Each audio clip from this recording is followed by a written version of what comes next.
Air chief marshal Sheikh Abdul Hannan সাবেক বিমান বাহিনী প্রধান কর্তৃক গাতোয়ার উৎসের সাথে অসঙ্গতিপূর্ণ 3,28,00,000 টাকারও বেশি মূল্যের সম্পদ অর্জনপূর্বক নিজ দখলে রাখায় এবং তার নিজ নামে 6টি ব্যাংক হিসাবে 27,63,00,000 টাকারও বেশি সন্দেহজনক লেনদেন করে উক্ত অর্থ হস্তান্তর স্থানান্তর রূপান্তর করার অপরাধ অনুসন্ধানকালে প্রমাণিত হয়েছে।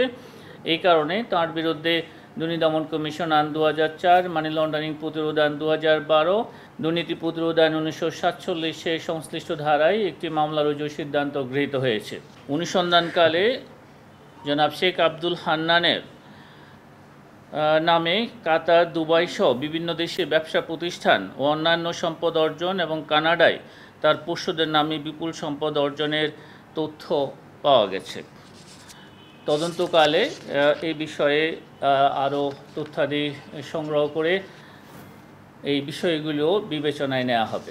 অভিযোগ সংশ্লিষ্ট জনাব তাহমিদা বেগম তার স্বামী air chief marshal Sheikh Abdul Hannan সাবেক বিমান বাহিনী প্রধানের সহায়তায় গাতোয়ার উৎসের সাথে অসঙ্গতিপূর্ণ 1,91,00,000 টাকারও বেশি মূল্যের সম্পদ অর্জন ও দখলে রাখা এবং 32টি ব্যাংক হিসাবে 1,18,00,000 টাকারও বেশি সন্দেহজনক লেনদেন করার অপরাধ অনুসন্ধানকালে প্রমাণিত হয়েছে।